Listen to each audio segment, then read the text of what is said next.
Muito de passagem, no final do nosso último pequeno módulo, fiz menção à inexistência de renúncia tácita no âmbito dos juizados especiais federais. Você imagine a seguinte situação, e eu encontrei em vários processos.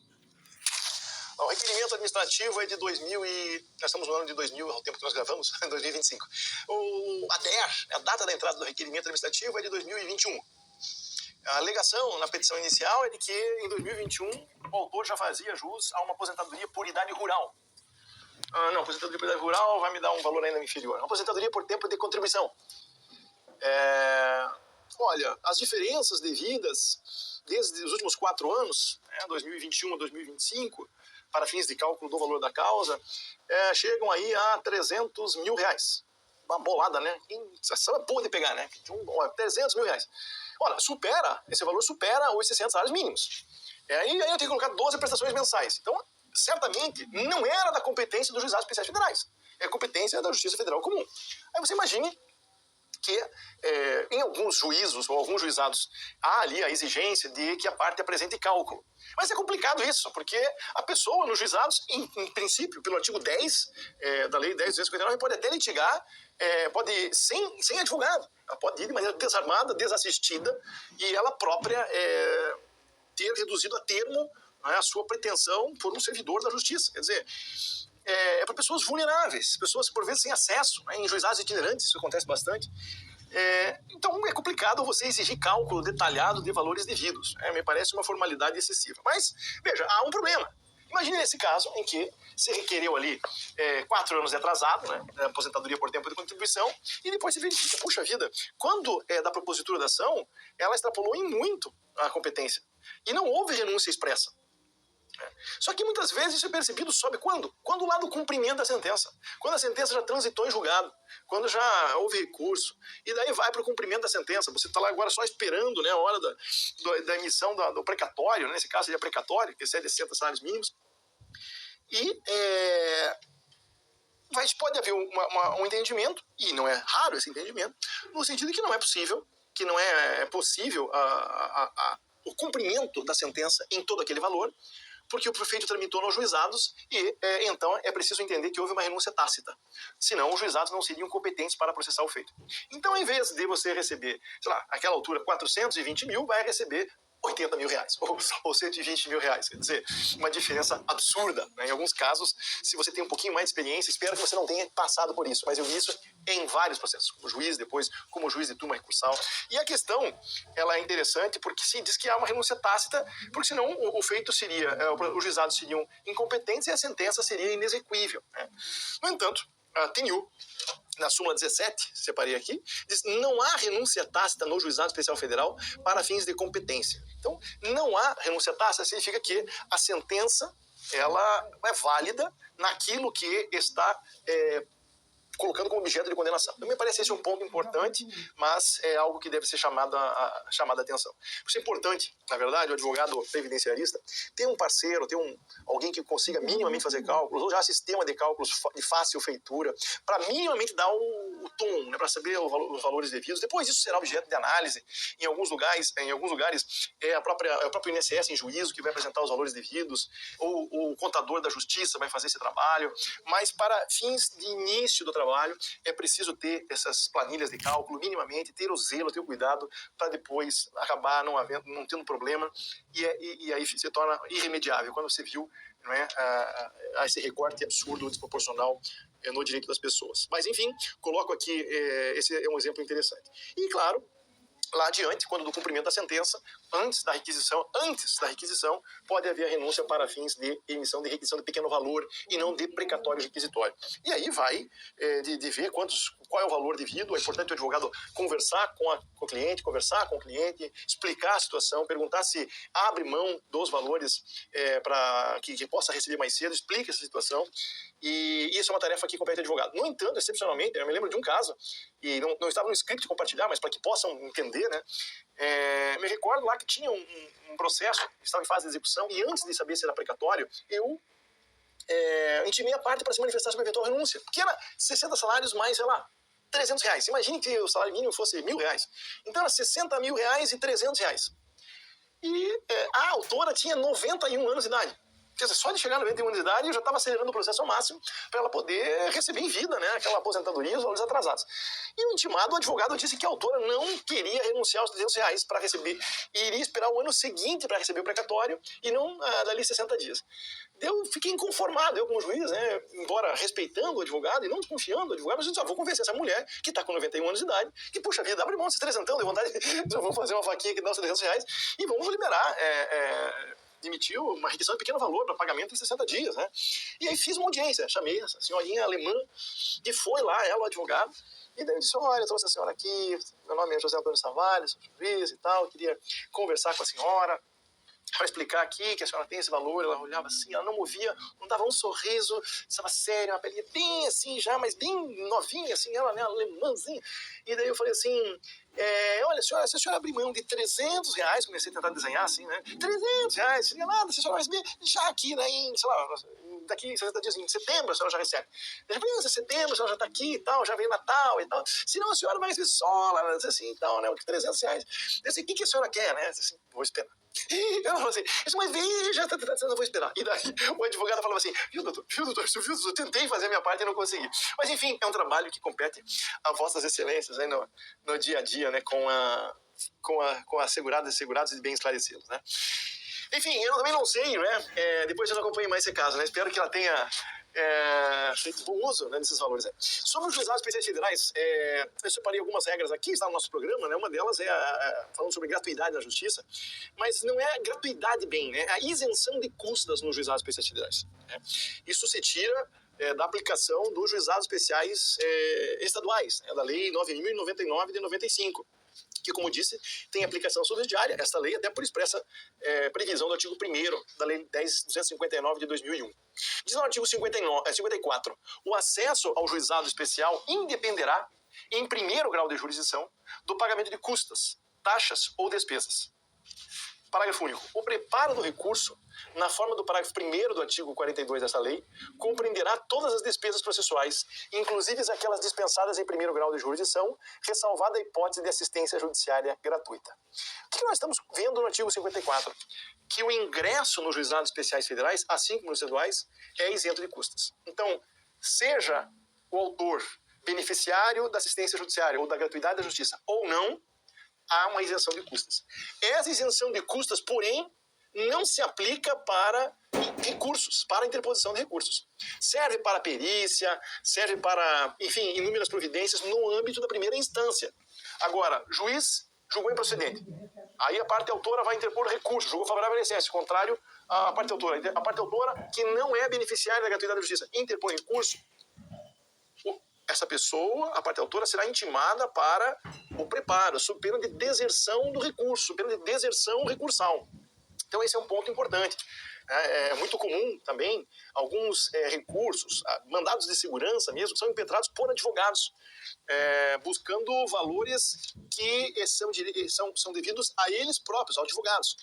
Há algumas situações, você imagine, acontece isso, é raro, mas acontece muito isso, a depender da localidade. Transitou e julgado o processo, sentença, transitou e julgado, RPV feita, aí o advogado vem, apresenta o contrato de honorários, diz, tá aqui, houve aqui um contrato de honorários, de 30% do valor das diferenças seria para o advogado, sobre esses 30%, na hora da RPV, eu quero que emita para mim, advogado, já descontando, portanto, dos valores devidos do segurado.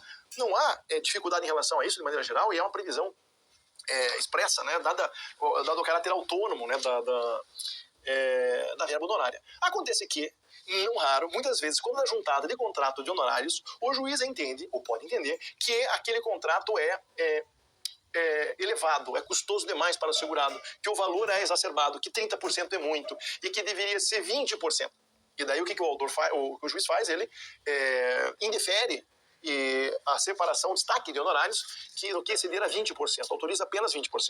Nessas decisões, como se dão no âmbito dos juizados especiais federais e não cabe recurso de agravo, no âmbito dos juizados especiais federais e estamos numa fase de cumprimento de sentença, o comum é que essa decisão seja atacada por via de mandado de segurança. Então, o advogado, em nome próprio, impetra o mandado de segurança contra aquela decisão que não respeitou os termos do contrato de honorários entre o advogado e a parte. Estamos falando de honorários contratuais e não dos honorários de sucumbência. Esses não tem que fazer destaque, eles estão separados em favor dos advogados também. Ora, esse mandado de segurança que é impetrado em favor do advogado, no interesse do advogado, e ele não é o que tem gratuidade da justiça. Em alguns casos, o autor tem gratuidade da justiça e não o advogado. Então, esse mandado de segurança terá que ter pagamento de custas. Eventualmente, o juiz intimará para pagamento de custas, então haverá pagamento de custas, porque é o advogado que está litigando, ou o recurso, por vezes, respeita só o interesse do advogado e não da parte, também deverá comprovar o recolhimento de custas. Ou ele próprio advogado emitir uma declaração de gratuidade da justiça, dizendo que não tem valores suficientes para arcar com aquelas despesas. Esse artigo 54 da Lei dos Juizados Especiais, a Lei 9.099 de 95, ele deixa muito claro isso. O acesso à justiça dos juizados, ele é gratuito, mas para a interposição de recurso é necessário o preparo, é necessário o pagamento de custas. E o final do parágrafo único do artigo 54 diz, ressalvada a hipótese de assistência judiciária gratuita. Sim, se eu sou beneficiário de assistência judiciária gratuita, então não há necessidade de pagamento de custas ou será protelado o pagamento de custas até no caso de sucumbência. Vamos ver aqui como funciona a gratuidade da justiça. De maneira geral aqui e não mais apenas aos juizados especiais federais. Os benefícios da justiça gratuita, insuficiência de recursos para pagar as custas, as despesas processuais e os honorários advocatícios, artigo 98 do Código de Processo Civil, caput do artigo 98. Então, o primeiro ponto é, eu busco a gratuidade da justiça porque alego não ter recursos suficientes para pagamento de custas, despesas processuais e honorários advocatícios se for eu sucumbente. Para a obtenção do benefício da gratuidade da justiça, eu coloco aqui em azul para destacar, é suficiente, é bastante a declaração de insuficiência de recursos, a qual se presume verdadeira em relação às pessoas naturais. Isso aqui está no artigo 99, parágrafo 3º. Então, como regra geral, uma mera declaração, que agora já não é mais da miserabilidade, como era antigamente, em tempo anterior ao CPC, mas a mera declaração dizendo que não tem recursos suficientes para pagamento de custas, despesas processuais e honorários para as pessoas naturais, para as pessoas físicas, é suficiente para a concessão do benefício. E note o que eu coloco em vermelho, o juiz só vai poder indeferir o pedido de gratuidade da justiça se houver nos autos elementos que evidenciem a falta dos pressupostos legais para a concessão de gratuidade. Ainda assim, antes de indeferir o pedido, o magistrado deve determinar à parte a comprovação do preenchimento dos referidos pressupostos. Então, se nos autos houver elementos indicativos de que a pessoa tem sim condições para pagamento de custas, que tem uma estabilidade econômico-financeira, com sobra para recursos e pagamento de honorários, caso seja condenado, será caso de indeferimento da gratuidade da justiça. Como regra geral, as ações de natureza previdenciária... Veja, qual é o objetivo da Previdência Social? Eu vou lá no artigo 1º da Lei 8.213, vai dizer o regime geral da Previdência Social se destina a prover meios, fala assim, usa a expressão, a prover meios indispensáveis de manutenção aos seus segurados e dependentes na ocorrência dos seguintes eventos. E daí traz lá os eventos morte, idade avançada, incapacidade para o trabalho, gestante, etc. Esse está no artigo 1º, esse dispositivo está no artigo 1º da Lei 8.213. Ora, se o objetivo da Previdência Social é prover meios indispensáveis de manutenção para que possa se manter uma pessoa, é lícito presumir que quem busca um benefício previdenciário em juízo, concessão ou restabelecimento de benefício, essa pessoa está privada de recursos de subsistência. É uma presunção de que ela busca em juízo algo para se manter, meios indispensáveis de manutenção. Logo, a presunção, e é o que ocorre na maioria dos casos, é que essa pessoa está privada de meios de subsistência. Eu me recordo de uma audiência em que faltava um documento para no julgamento ter uma sentença favorável àquela pessoa e uma antecipação de tutela. E eu, querendo agilizar ao máximo aquele processo, eu era o juiz, disse, olha, então vamos marcar uma próxima audiência, pode reunir esses documentos aqui, é só isso que está faltando e tal. Pode ser daqui 15 dias, pode ser na semana que vem, mas daqui 15 dias, porque eu queria agilizar ao máximo. E eu falei assim, doutor, não consigo. E eu era juiz na cidade do interior do Paraná, chamado Guarapuava, e ele residia em Palmeirinha, um bolsão de pobreza próximo a Guarapuava. E ele veio de ônibus ali, disse, doutor, não tenho dinheiro para voltar aqui, senão no mês que vem. No mês que vem eu consigo pagar e vir para cá para a próxima audiência. Então marcamos, então nós estamos falando desse perfil, né? São verbas destinadas a pagar medicamentos da farmácia, prestação da motoca, pensão alimentícia. Então são verbas de natureza alimentar, são necessidades mais elementares, estas que são objeto de cobertura previdenciária, objeto da previdência social. Ora, então é natural presumir que nessas ações de natureza previdenciária a parte esteja destituída de valores para pagamento de custas, de honorários, de despesas processuais, e assim será na maioria das causas previdenciárias. Sendo que o juiz ainda só vai poder indeferir, segundo o artigo 99, parágrafo 2º do CPC, se houver nos autos elementos que evidenciem a falta dos pressupostos legais. Bem, eu coloquei aqui algumas questões, porque às vezes ele pode estranhar, né? Mas olha, eu sou um advogado contratado, eu vou cobrar por esses valores. Ainda assim pode haver a gratuidade da justiça? Então, coloquei alguns dispositivos do CPC aqui para ir elucidando eventuais dúvidas. A assistência do requerente por advogado, diz o artigo 99, parágrafo 4º, a assistência do requerente por advogado particular não impede a concessão de gratuidade da justiça. Então, essa não é problema. Outra, nas causas previdenciárias, o pedido de assistência judiciária pode ser impugnado pelo INSS. O INSS pode dizer, olha, não era caso de gratuidade da justiça, ele tinha condições sim. Bom, no caso do INSS impugnar, raro, mas é raro mesmo, o qual detém o INSS o ônus de demonstrar que a afirmação de insuficiência de recursos não corresponde à verdade. Então o autor juntou naquela declaração dizendo que não tem recursos suficientes para pagamento de custas, despesas processuais, de honorários, etc. Se o INSS impugnar, o ônus é do INSS, que deverá demonstrar que o requerente tem plenas condições de arcar com as custas, honorários e demais despesas processuais. Essa regra está no artigo 100 do Código do Processo Civil. E, por fim, há uma presunção de veracidade, como se percebe, atribuída por lei à declaração de pobreza. E ela somente pode ser elidida pela existência de elementos em concreto. Quando se diz assim, que somente pode ser elidida por elementos em concreto, ou, como diz o CPC, que nos autos deverá ser demonstrada a suficiência de recursos, o que está querendo se colocar aqui, na verdade, é que não é possível, a priori, isto é, para cada caso, independentemente do caso concreto, estabelecer uma régua. Diz assim, para mim, aquele que tem recebe uma remuneração de até mais do que 3 mil reais, tem condições de pagar custas, despesas e honorários. O juiz pode entender isso.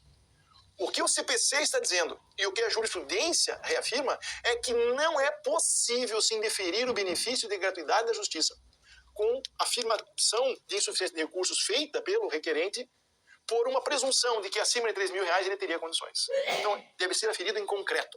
Aqui eu coloco, apesar dessa disposição do CPC, eu coloco uma orientação do tribunal que parece contrariar a orientação, essa compreensão do STJ. Se o STJ, na leitura que faz do CPC, diz que não é possível se estabelecer a priori um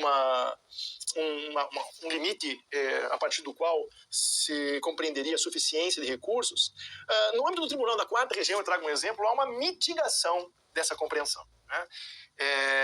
Diz, em sede de IRDR, de Incidente e Resolução de Demandas Repetitivas, é o tema 25. Aqui o tribunal, no final das contas, contraria o entendimento do STJ, segundo o qual não pode estabelecer a priori um determinado valor. O que faz o tribunal, e é um precedente aqui da Corte Especial do Tribunal Regional Federal da Quarta Região.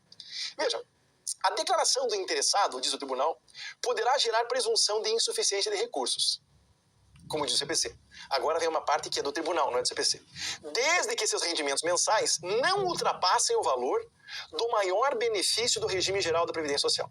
Hoje, o maior benefício, o teto do valor dos benefícios da Previdência Social, está aqui na lâmina, é R$ 8.092,54. Então, você que está esperando a sua aposentadoria no regime geral da Previdência Social, o limite máximo é de R$ 8.092,54 para o ano de 2025. Esse valor é reajustado anualmente. É claro, há pessoas que recebem valor superior, porque eventualmente tiveram a condição de aposentadoria no passado, e esses valores também são reajustados, o teto era outro, então é possível que, e não é raro, né, que pessoas recebam valores superiores do INSS. Mas hoje, a aposentadoria do INSS, regra geral, R$ 8.092,54. Agora, há uma única exceção aqui a esse valor, duas, vamos colocar, em relação à aposentadoria, uma, que é a aposentadoria por invalidez ou aposentadoria por incapacidade permanente, quando a pessoa depende de assistência permanente de outra. Então, para a prática dos atos básicos da vida diária, precisa de um cuidador. Então, a legislação prevê a possibilidade de um acréscimo de 25% sobre o valor da aposentadoria. E será pago esse acréscimo ainda que supere o limite máximo do regime geral da Previdência Social. Então, é possível, nesses casos, que esse auxílio ou esse acréscimo de 25% no caso de grande invalidez, que ele ultrapasse esses valores. E uma outra hipótese de valor que possa superar o valor pago pelo regime geral é o salário maternidade devido à empregada e à trabalhadora avulsa, porque esses valores se entende, né, uma garantia constitucional, que a empregada tem direito a licença gestante sem prejuízo do salário. Então é a exceção esta que, imagine, né, uma empregada que tenha 20 mil reais e receba 20 mil reais. Esse será o valor mensal do salário de maternidade dela, o valor mensal daquele que compunha o seu salário de contribuição. Então, no respeito, é a segunda e última hipótese de receber valor acima do teto do regime geral da Previdência Social.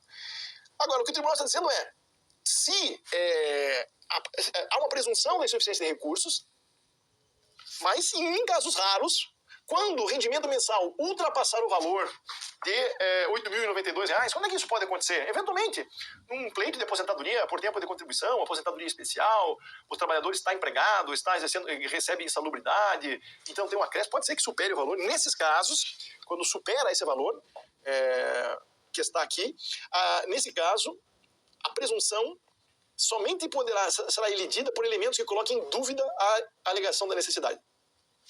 Então, estamos aqui superamos R$ 8.000, coloca-se em discussão, então, a presunção. Já não há aquela presunção tranquila se é R$ 8.000 o valor mensal para 2025. Mas cabe ao segurado, ainda assim, caberá ao segurado, ainda assim, demonstrar que os R$ 8.000 são insuficientes com as despesas que tem, e então poderá fazer jus. Contra a decisão, a gratuidade de justiça. Contra a decisão que indeferir a gratuidade ou que acolher pedido de sua revogação, caberá agravo de instrumento, exceto quando a questão for resolvida na sentença, contra a qual caberá apelação. Então, isso está no artigo 101 do Código de Processo Civil. Então, apenas para colocar aqui, isso tem muito mais sentido, a gratuidade da justiça, no âmbito da Justiça Federal Comum, onde não há isenção de custos, nos juizados há isenção de custos. Coloquei um outro ponto que é interessante, sobre a gratuidade da justiça e a sucumbência do autor. Porque se entende, se é gratuidade da justiça, então ele não vai responder por honorários, não vai responder por custas, e não é bem assim. Não é bem assim. A concessão de justiça gratuita, ela não livra a parte beneficiária, se vencida, da condenação ao pagamento das custas e honorários advocatícios. Perceba, não está sendo cobrada as custas, né? O processo teve o trâmite normal, teve despesas com perícias, não houve cobrança para as custas recursais, etc. Mas a questão é, a concessão da gratuidade da justiça não imuniza a parte contra em relação ao pagamento de custas e honorários. E desde a vigência da Lei 1060 de 50, né, essa Lei 1060 de 1950 é a Lei da Assistência Judiciária Gratuita. E ela foi reafirmada, essa norma que eu vou me referir, ela foi reafirmada pelo CPC, no artigo 99, parágrafo 3º, e ele diz que haverá uma suspensão da exigência de custas e do pagamento dos honorários, então haverá suspensão da exigência dessa verba, sucumbência dos honorários, pagamento de custos, pelo prazo de 5 anos. Está suspensa a execução. Ele não paga por 5 anos. Se nesse período de 5 anos houver alteração das condições socioeconômicas do beneficiário, se melhorar a situação de vida, as verbas de sucumbência podem ser executadas. Daí podem ser cobrados honorários, deverão ser pagas as custas, mas vencido o prazo legal, sem a revogação do benefício, extingue-se a obrigação. Então, isso está disposto no artigo 99, parágrafo 3º da Lei 2000, do Código de Processo Civil. E, por fim, no contexto do CPC, é vedada a compensação dos honorários advocatícios, também no caso de sucumbência parcial. Então, a autonomia da verba previdenciária, os honorários constituem direito do advogado, diz o artigo 85, parágrafo 14, e tem natureza alimentar. Então, no caso de sucumbência parcial, se suspende a cobrança em relação à gratuidade de justiça, mas os honorários advogados à parte altura poderão ser exigidos.